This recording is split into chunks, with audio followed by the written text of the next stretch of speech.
Welcome to Financial Strategies with Andrew Agemy in Connecticut and Daniel Agemy in Colorado. 3 things in life are certain: death, taxes, and change. Change is inevitable, right? Always things change. The question is, how are they going to change? Are they going to change for the better? Are they going to change for the worse? What's the difference? A lot of times, change deals with, and what happens with change deals with how we look at it and how we deal with change. It's up to us what we do with change that makes a difference. And we're going to talk about that on today's show. I'm Andrew Agemy. And I'm Daniel Agemy, and you're listening to Financial Strategies. Today we're talking about 5 changes to IRAs and 401ks in 2025. Can you believe we're talking about 2025 AAA? Right. Exactly. Crazy. Where's the year gone, right? Yeah.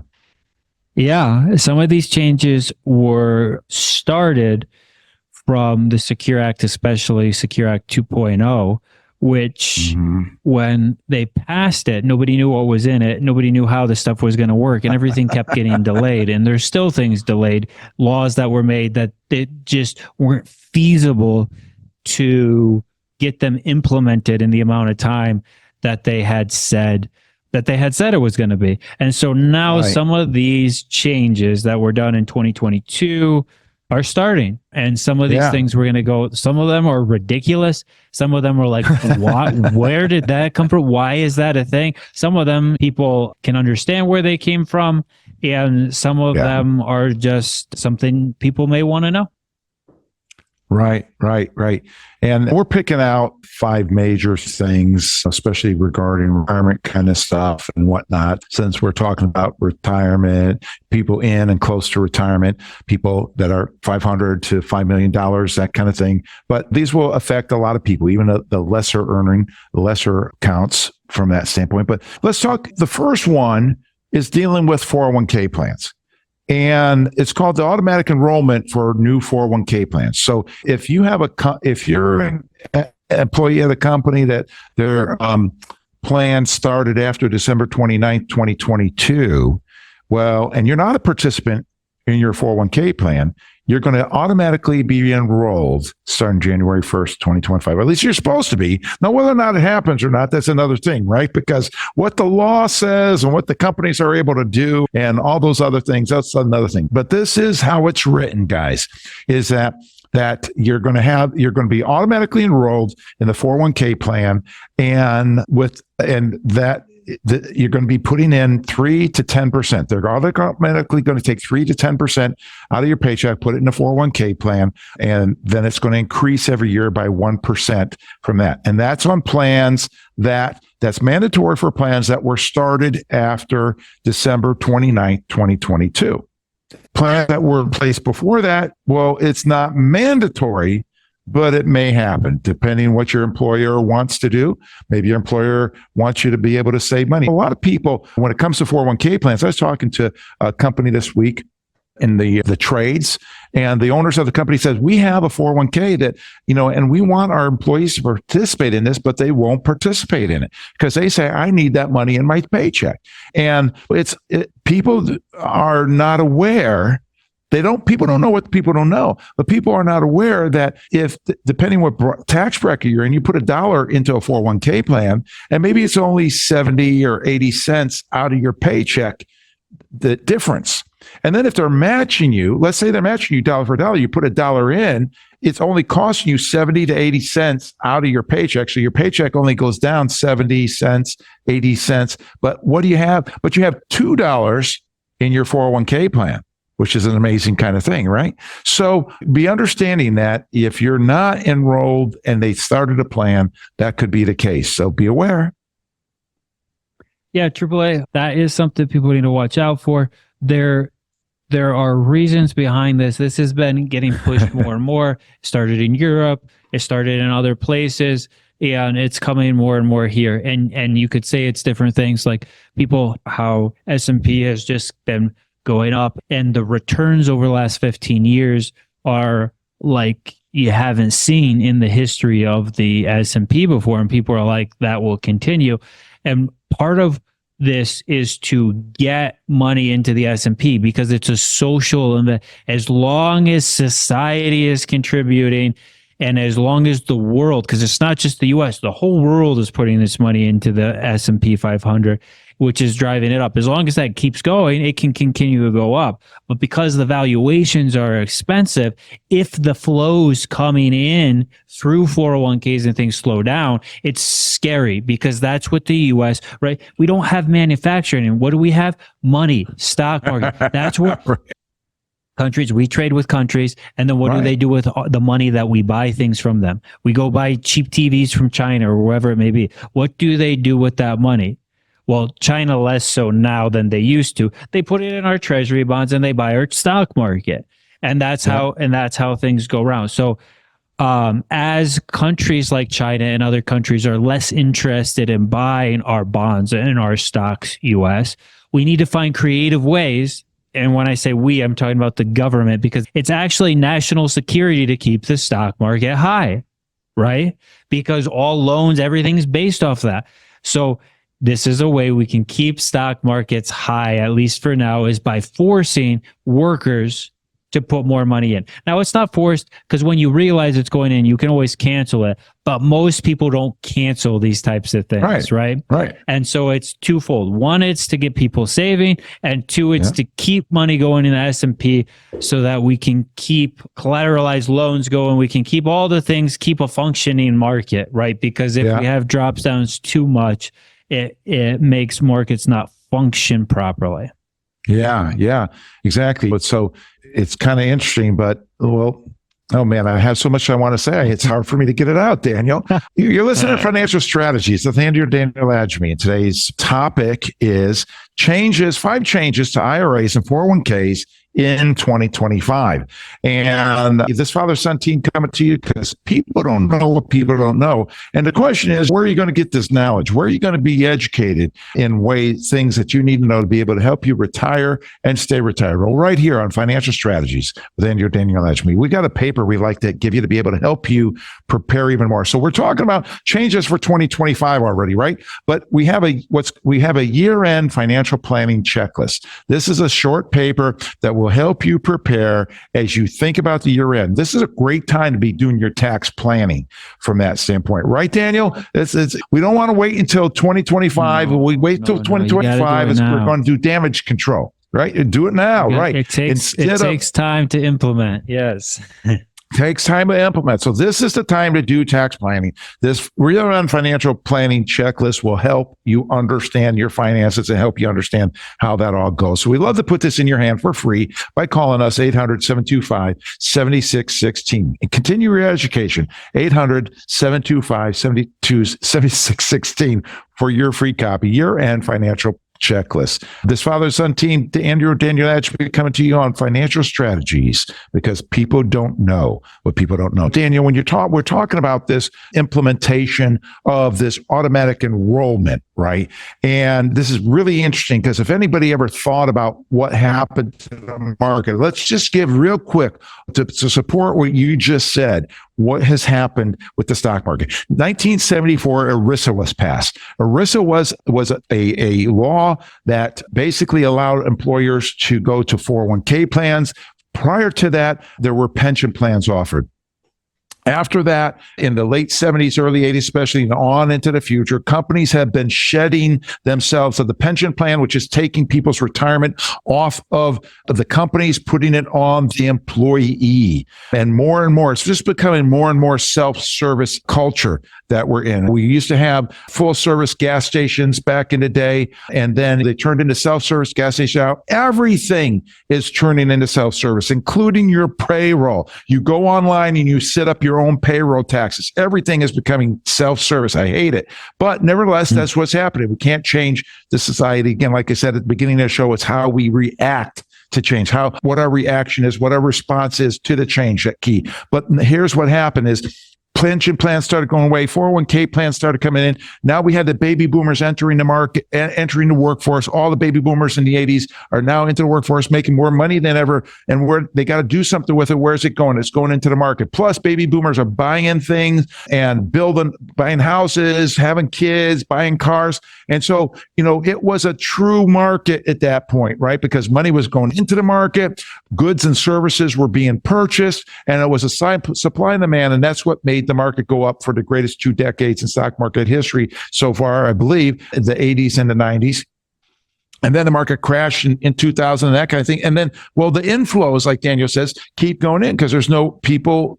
People don't think that there's any other place to put the money, so they're putting it in the market. It's the supply and demand. The more money that goes in means that the more that the price goes up.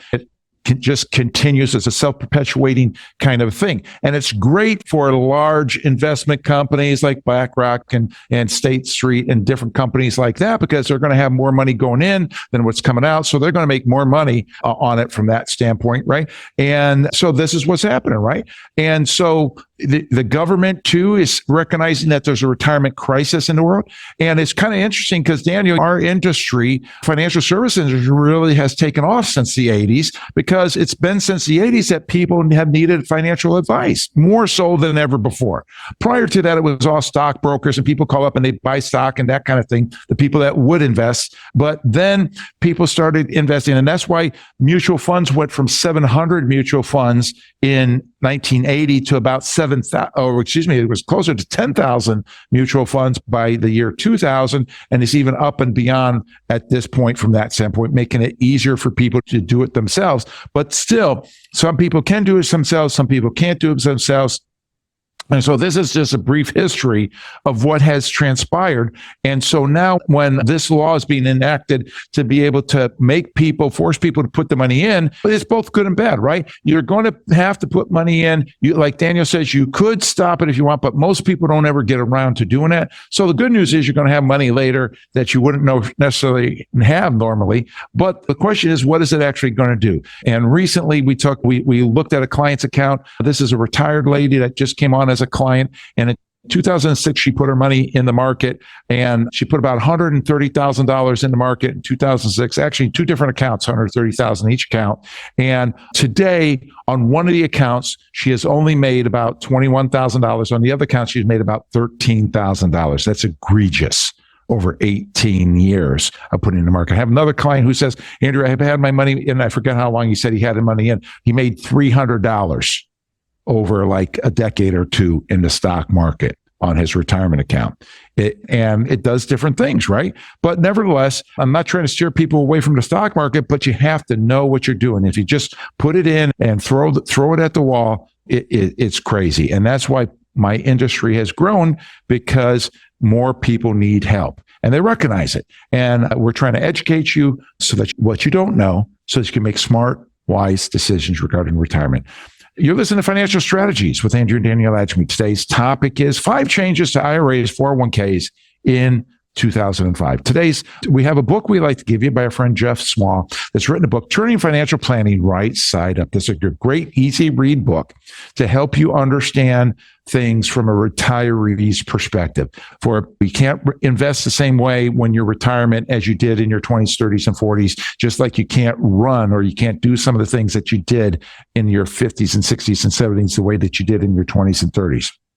But this book will help you be able to understand how to turn financial planning right side up by Jeff Small. Yours for free by calling us at 800-725-7616. This book is out of print, but we have some copies. We'd love to give you one for free to the next 5 first-time callers or to our clients. You're welcome to your own copy. 800-725-7616. Call now.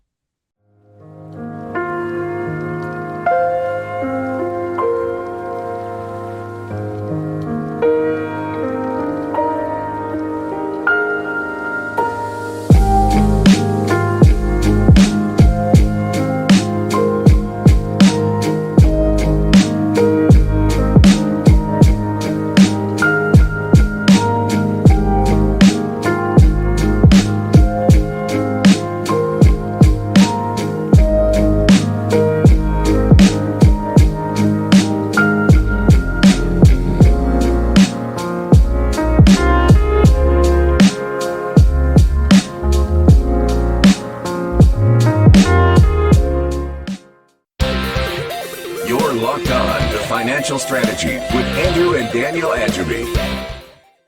I remember 1976.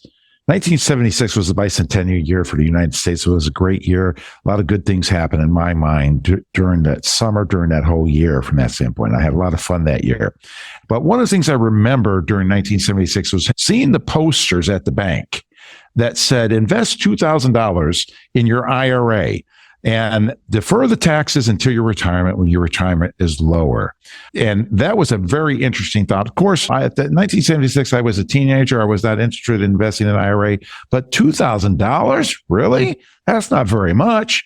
I'm Andrew Agemy. And I'm Daniel Agemy, and you're listening to Financial Strategies. Today, we're talking about 5 changes to IRAs and 401ks in 2025. And AAA, I think I know where you're going with that. But do you know what else happened in 1976? Let's see. I'm not thinking of what you're Jack thinking Bogle of. created the first index fund. Oh. Talking about index funds. Yeah. And he thought that it would never be more than 20% of markets, because if it's more than a certain percentage, the index funds control the market instead of the market controlling the index funds. And today, it's between 50 and 60% of the market. So the index funds are controlling the market. I just thought that was funny. You brought up 1976, the same year that he actually created the index fund. Ken Vogel, correct? Jack Bogle. Jack Vanguard. Vanguard. He started Vanguard, right? Is that when he started Vanguard, or did he start Vanguard? No, he started it 2 years earlier. Okay. All right. Well, that's interesting, Daniel, because 2 years earlier is when ERISA was enacted. And ERISA was why we saw those posters, because with ERISA, that's when the IRAs came into play. That's why it's allowing people, that was what I was trying to say in the first section, was allowing people to invest for themselves for retirement. And this whole concept of tax deferral and not paying taxes now, getting the tax break now, pay taxes later. And one of the things they said, well, you'll be in a lower tax bracket. Well, they lied, right? Like they do with a lot of things, the government, right? And we see a lot of people who are in retirement and they're not in a lower tax, they're either in the same tax bracket or a higher tax bracket prior to working. And we see it all the time, right? So prior to retirement. But $2,000 wasn't very much money. And the thing that was so crazy, well, in the scheme of things, it was, right? Because a good salary back then was $12,000. So $2,000 was like, what, 15%-ish, right? Or 12%-ish or something like that, which was a good amount. But what happened was, as incomes increased over the years, the $2,000 didn't increase. The limit didn't increase. And it was only pre-tax. And then around 1998, I think it was, or very late 90s, they came in and they said, oh, we can now do Roth IRAs if you qualify, but only $2,000. And then in the 2000s, they started a catch-up provision. If you're over 50, they started raising the amount. I forget what the first increment was from 2000 on up, but then they added the catch-up provision for people who are over 50 years old. And the idea was, right, that they didn't save earlier, right? Because if you put in just $2,000 a year for 10 years, if at 18 years old till you're 28 years old, that's going to be a lot of money later on with historical stock market stuff, and much more than a person who starts at 28 and puts $2,000 in for the rest of his life, kind of thing. So they said, well, we have to do something to help people prepare for the retirement, because there's a retirement crisis in the world, because pensions are not around the way that they used to be. And so we're going to let people, and when they're 50 years old, right, their kids maybe are out of college at that point. So now they have more money, more liquid money. And this benefit, this tax deferral benefit, it's going to be able to help them even more. So then they started increasing that. And so today, if you were able to contribute to your IRA, or if you're able to contribute to a Roth IRA, right? If you're over 50 years old, you can put $8,000 in a Roth IRA. If you're younger than 50, you put $7,000 is the max that you can put in. $1,000 is a catch-up provision because you're old. And so that is one of the changes coming with the changes in 2025 for IRAs and 401ks is the catch-up contributions. And they really did a wacky thing. If you're in our listening audience, this is wacky. I have no clue where this came from, what we're about to say. But before we say it, you're listening to Financial Strategies with Andrew and Daniel Agemy, and because people don't know what people don't know. Today's topic is 5 changes to IRAs and 401ks in 2025. And we're bringing to you things that came out of the Secure Act 2.0 that got passed on December 29th, 2022, that are now being enacted as of January 1st, 2025.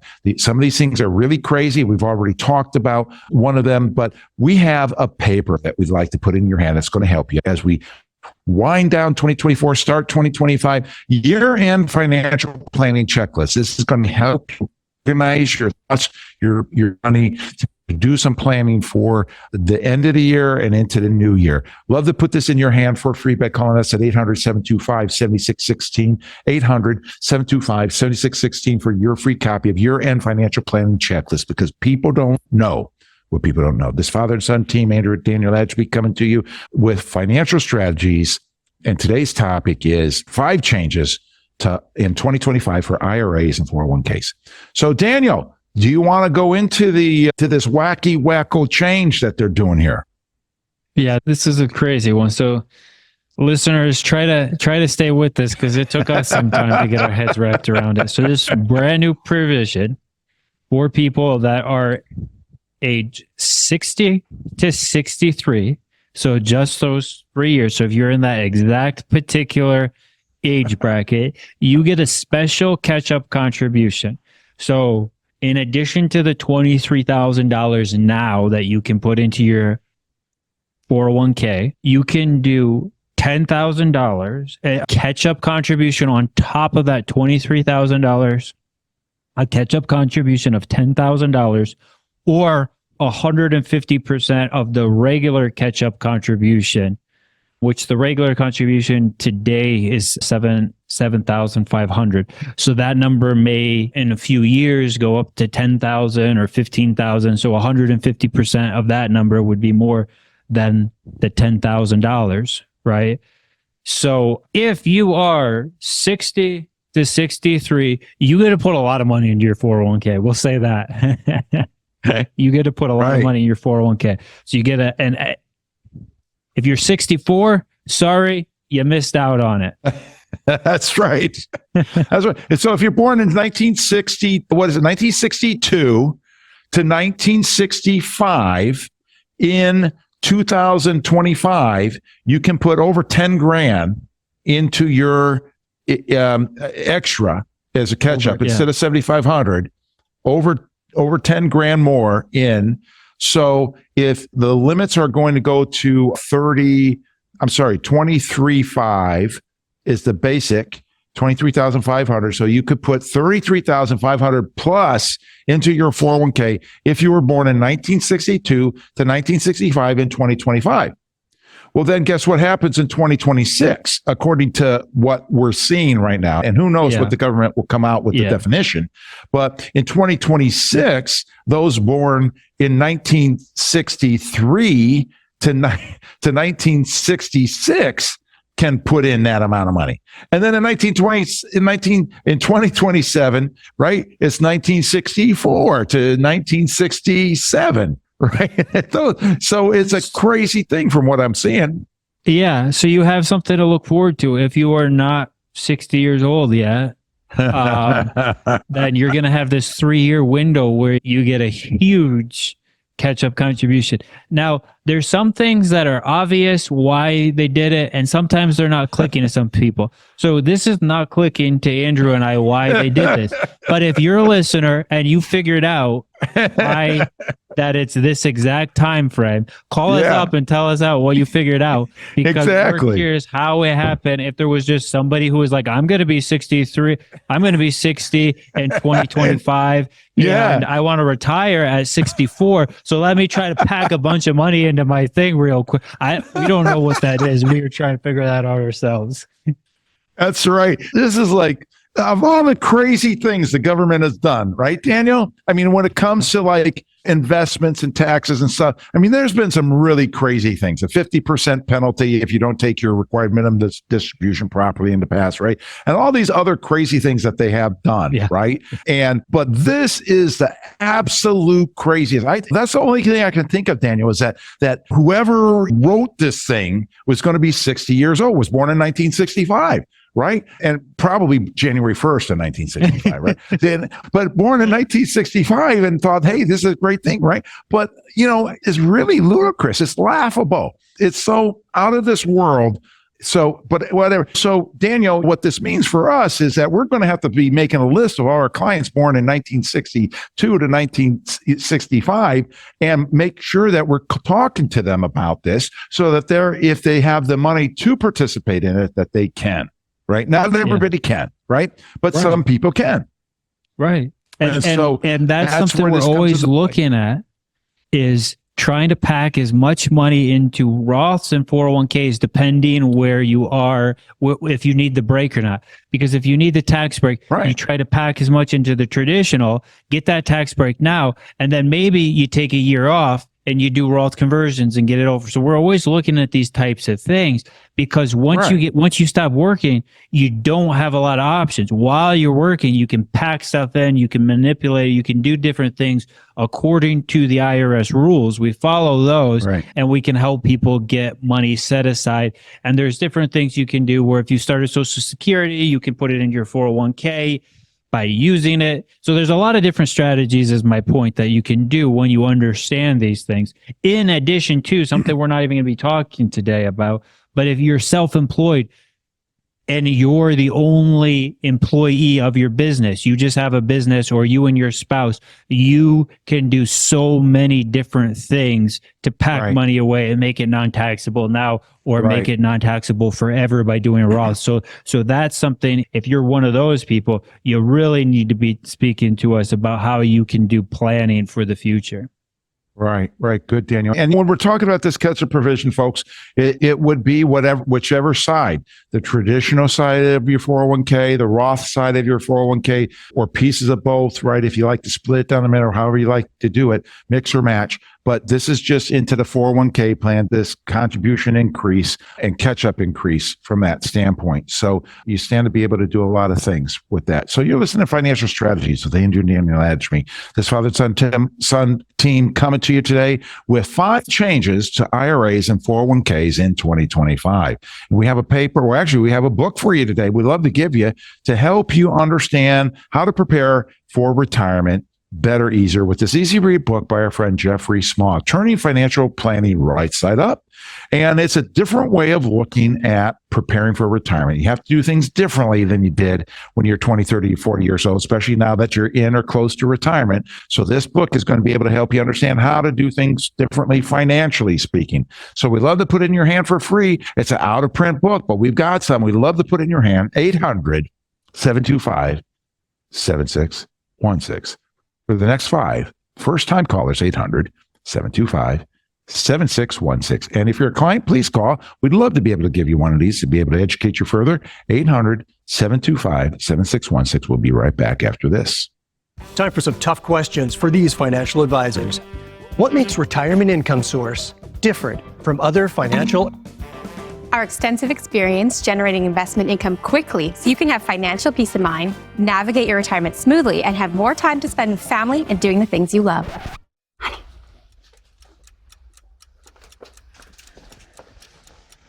We gotta talk to these guys.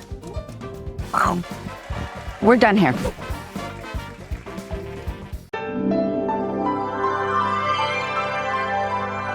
This is Financial Strategies with Andrew and Daniel Agemy.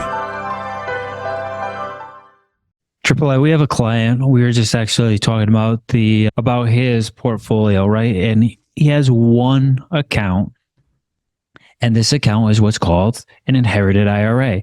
I think it was from his mother. And these inherited accounts, you can defer taxes. And the rules have been you can defer them basically forever. You just have to take what's called a required minimum distribution. So you have to take a certain amount of money out of the account each year. And so this client, I think for 6 or 7 years, it might even be longer now, has been taking the required minimum distribution. It's not a huge number. I think it's like a 90 to now might be closer to 110 when it started, like $90,000. And he's taken $2,000, $3,000. Now it's almost $4,000 out a year.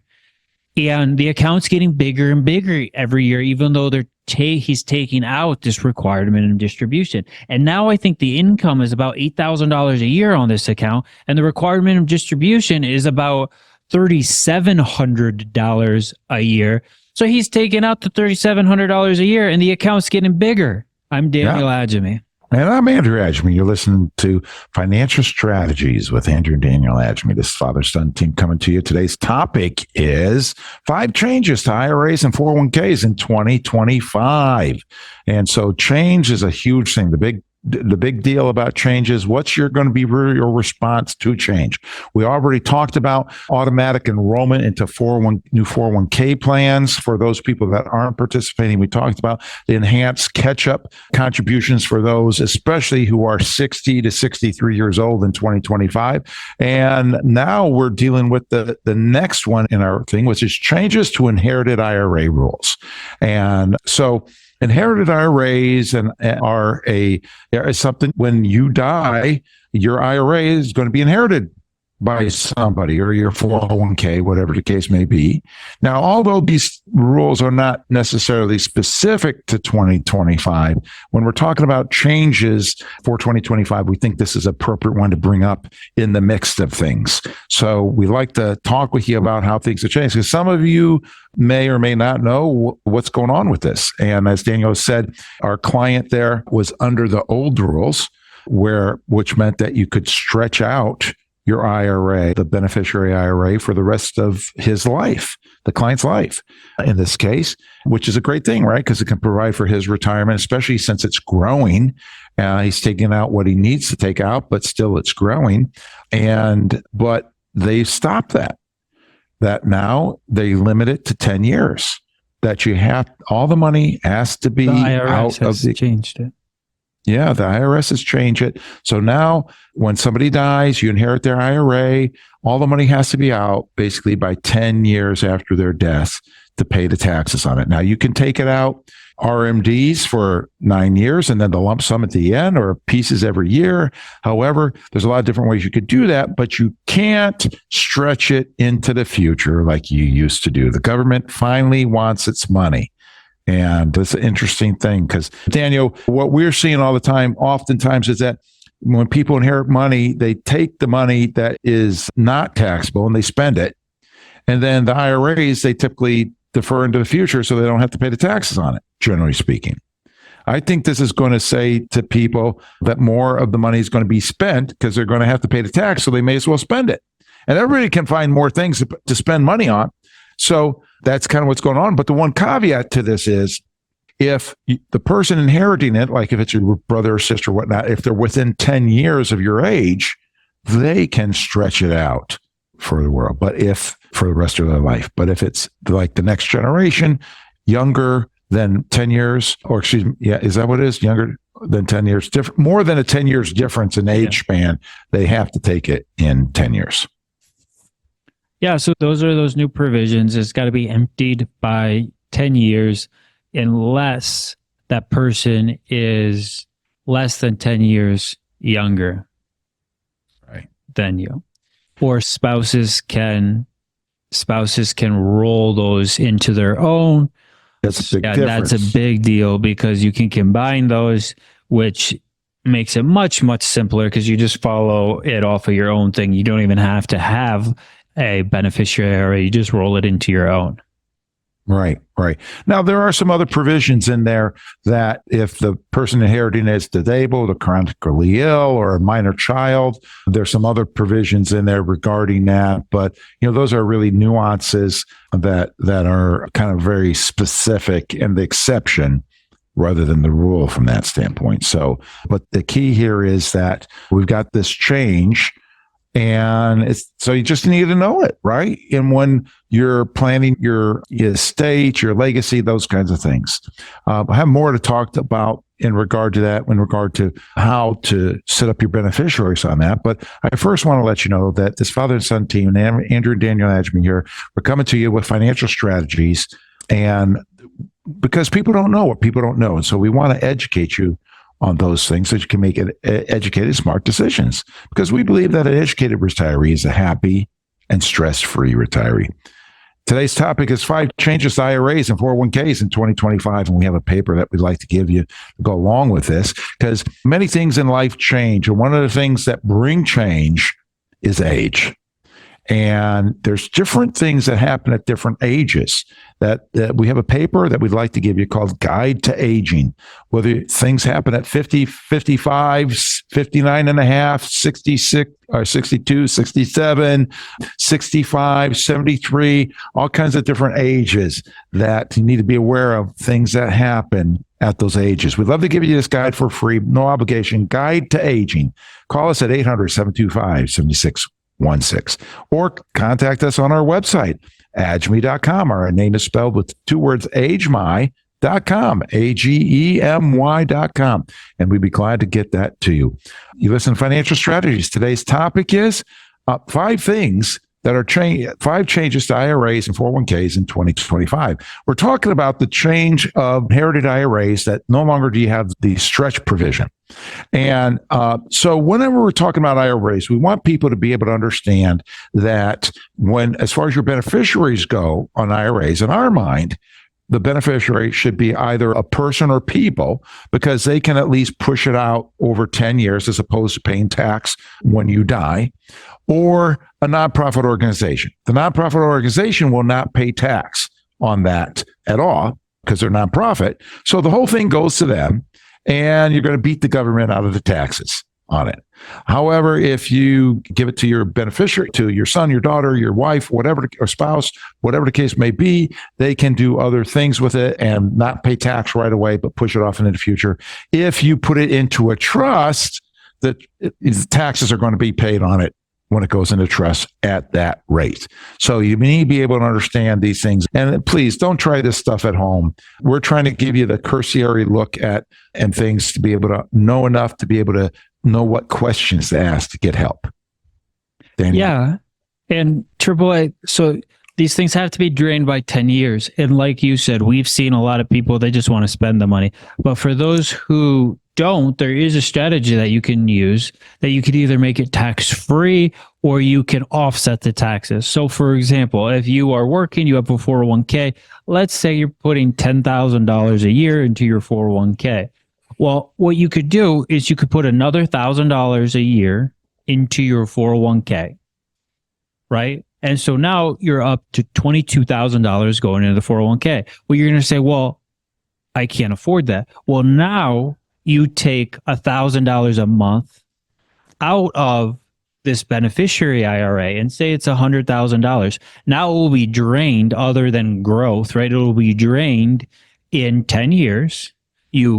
You're matching the amount, you're doing more than the amount you have to take out per year. You're draining it in 10 years, and you're not going to pay any taxes because the $1,000 will come out and be taxable, and $1,000 will come out of your paycheck and go into your 401k and make it non-taxable, and it will be a wash. And so there is some different strategies you could do if you want to save it and you want to defer taxes, or you could put it into your Roth, which would make it tax-free into the future. You pay tax now when it comes out, but it'd be tax-free into the future. So there are some cool different strategies people can use, even with these new rules not being as favorable to savers.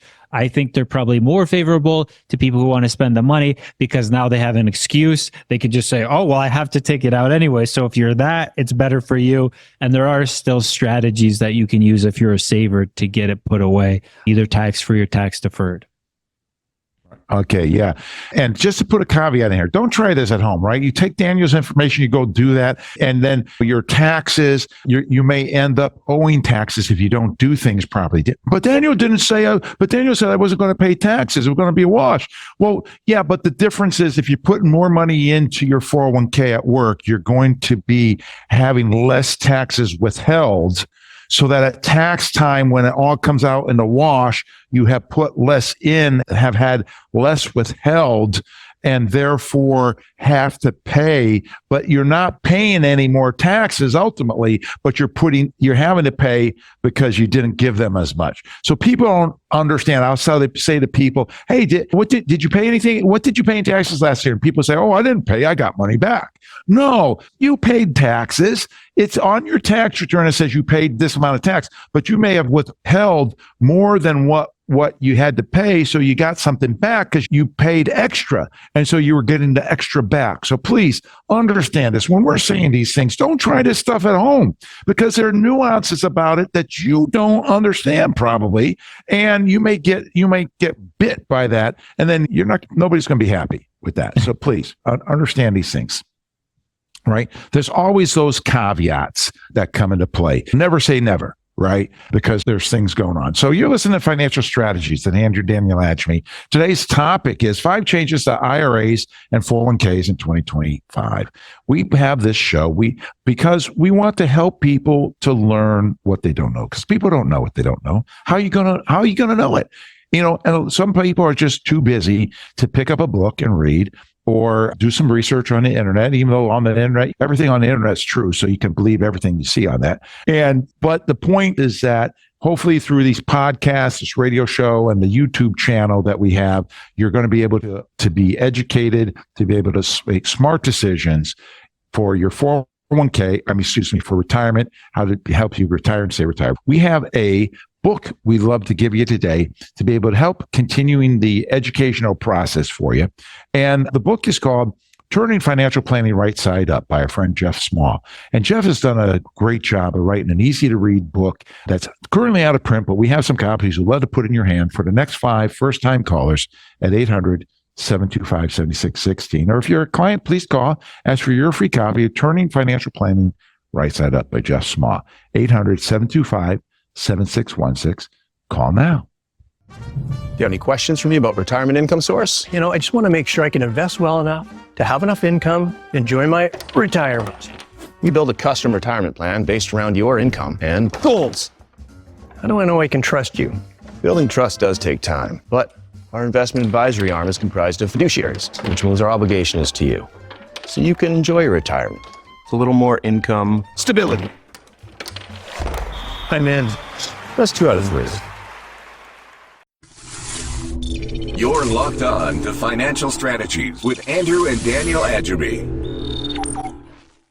Our client Harry had retired when he was 60 years old.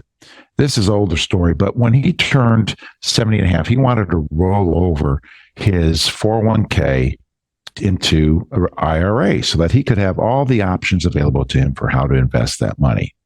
Now, when we called the company to roll over his $400,000 IRA, we found out that $100,000 of that was in Roth, and that Harry had to pay a required minimum distribution on that before he rolled over the money. Why was that? Because Roth 401ks, when you have a required minimum distribution when you're old enough. I'm Andrew Agemy. And I'm Daniel Agemy, and you're listening to Financial Strategies. And today we're talking about 5 changes to IRAs and 401ks. And we have already discussed the first one being automatic enrollments into 401k plans. And this is something that employers will be doing, and you will have to opt out of a 401k plan if you're new to a new plan.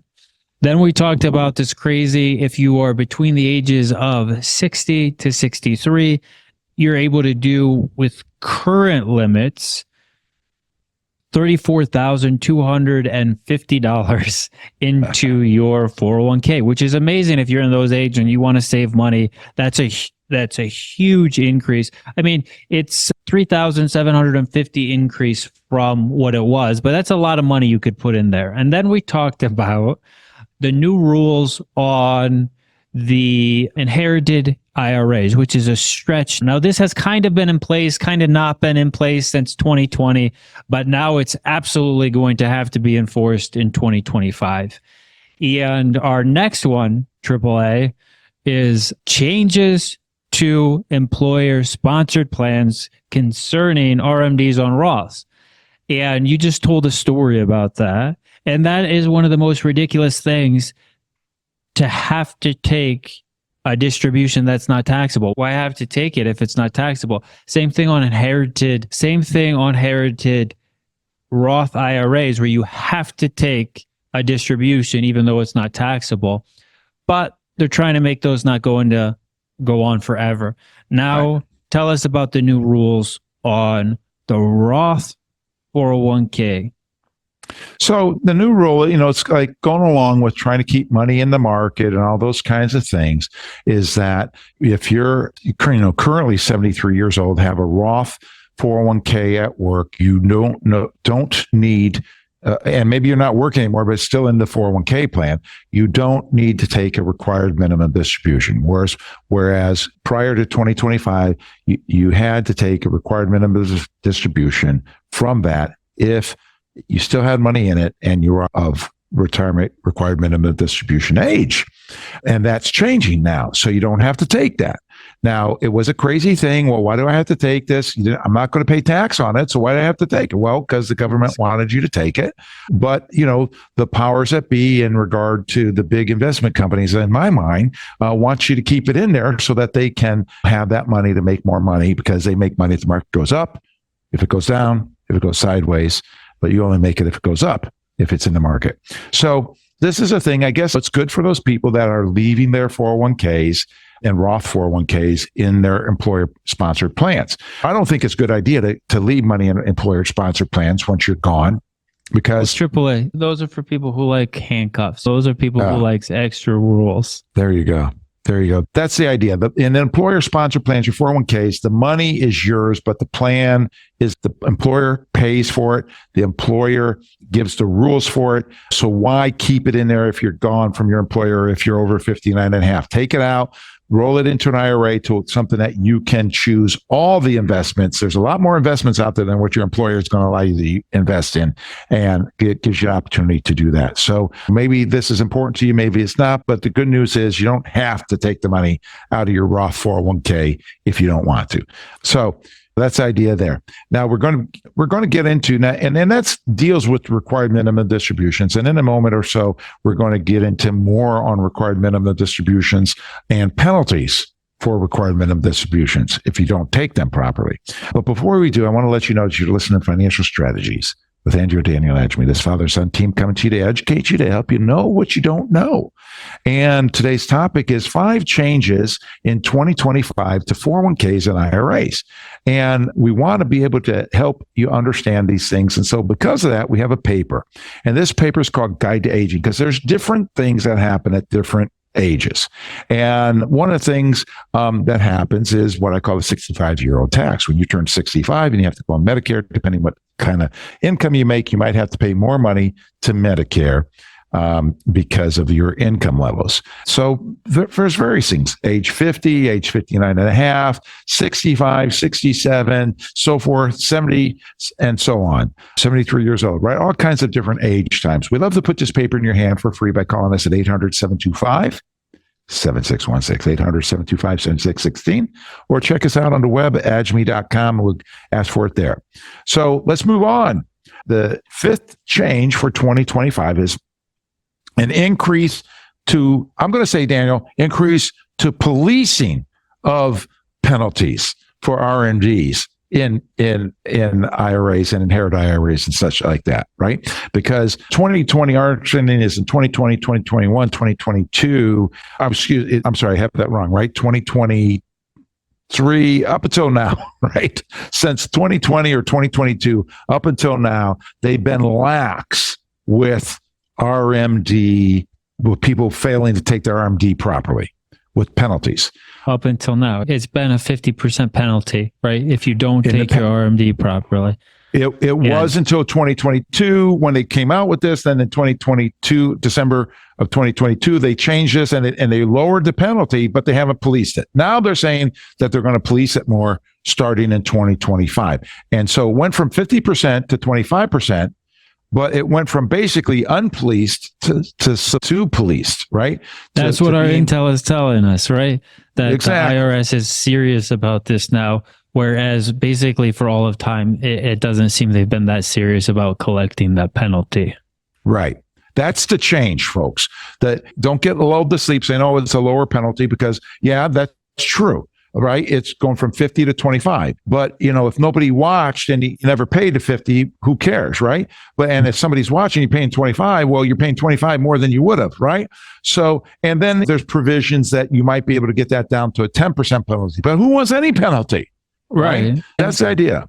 And the way that penalties works is if you have a $10,000 required minimum distribution in the past, if you didn't take it and you were caught, you would still have to take your $10,000 distribution, but there would be a penalty on top of taxes of 50%. So $5,000 would go to the IRS as a penalty. You'd still pay taxes on all of the money. And it was basically almost them getting your whole required minimum distribution. It's crazy. It didn't seem to be too much policed. Now that would be the 25%. And it's seeming to be more police. So same scenario, you don't take it, you don't qualify for this lower 10% penalty that AAA is talking about. You would have to pay them $2,500 of the $10,000 RMD as a penalty for not taking it within the parameters. Ouch. Just giving an extra check to Uncle Sam there, right? All right. And those people in our audience that are conservative think what the liberals are going to do with that extra money, right? And those people that are liberal think what those conservatives are doing with that extra money, right? So, I mean, who wants to pay more tax than what you legally have to, right? I certainly don't. But this is a thing so it's so important to make sure that you take your RMDs properly, whether you're of the age to take required minimum distributions or you inherit an IRA or Roth IRA, because if you inherit an IRA or Roth IRA, you have required minimum distributions. And so please be careful. Make sure that you take them properly. And there's various rules associated with those, whether it's in a 401k. If you inherit a 401k with a Roth IRA, there's different rules than if you inherit an IRA or a Roth IRA. So please don't try this stuff at home. Get some help of a true fiduciary to be able to help you do what's in your best interest to take care of these things. And so when you're talking about RMD, so the big deal about RMD, making sure you have a robust portfolio that's going to be able to provide you the income that you need to take your RMD and grow your money without digging into the principal in the bad years. And that's what Daniel said at the beginning of the third section today, gave an example of one of our clients whose money has been growing. The dividend has been growing. Went from what did you say, Daniel, a $3,000, $4,000 a year dividend up to an $8,000 a year dividend. The money has increased. They've been taking out this money every year. And if you have a robust portfolio, you'll be able to do that and take from interest and dividends as opposed to principal. And that's the key. If you take from principal, it's like having those roosters and you're going to maybe run out of roosters one day. But if you take from the dividends and interest, it's like taking the eggs. And as long as you eat the eggs, you'll have everything you need. Right, Daniel? Yeah, exactly. That's such a big key because we hear often, well, if you waited long enough, your money would come back, right? Because markets average 9% a year, 10% a year over long periods of time. And I've seen it in seminars. How long's the long period, Daniel? 150 years. S&P has averaged 9.5% over 150 years. And guarantee. Yeah. Because there's periods in the middle where there's a 15-year period of time where it's flat. And that's 15 years is a long time in a human's lifetime. It's not a long time in the grand scheme of everything, but it's a long time in each of our individual lifetimes on Earth. And it's an eternity if it's during your retirement. Exactly. Exactly. And so when you have to take money out, it does not work where you can leave it alone for 150 years and collect that. You have to take out in bad years because you have to take it out. And so when you switch to this distribution or this promised, right, this income dividend model, then what ends up happening is you're taking out your dividends and interest. You're not taking out your principal. And so it can continue like that example we gave of the client who had the required minimum distribution, but the account keeps getting bigger and bigger every year, even though he's taking that out because the dividends and income are more than the amount that has to come out. And that's how perfect retirement looks, is where your account, you can take out the money you need to support the lifestyle that you want to have. And the accounts are still growing in the background because there's extra income and dividends coming in, compounding for you. Right. And true income specialists will help you be able to do that. There are few around, but we have a book that we love to give you today. You're listening to Financial Strategies, the Andrew and Daniel Agemy, this father-son team talking about the 5 changes to IRAs and 401ks in 2025. We have a book we'd like to give you as we depart from the air today on this show. We call it Turning Financial Planning Right Side Up. And this is an easy read book that will give you a different perspective, one that works for people who are in retirement and close to retirement, to help them to retire and stay retired. And it's different than the way that you've been investing in your 20s, 30s, and 40s and such, but it works for the long haul. We'd love to put this in your hand for free for the next 5 first-time callers, 800-725-7616, or contact us on the web at our website at agemy.com, AGEMY.com, the 2 words, my.com. 800-725-7616 for the next 5 first-time callers, or our clients. You can have it for free. Call now. We wish you well. Until next time, remember, an educated retiree is a happy and stress-free retiree.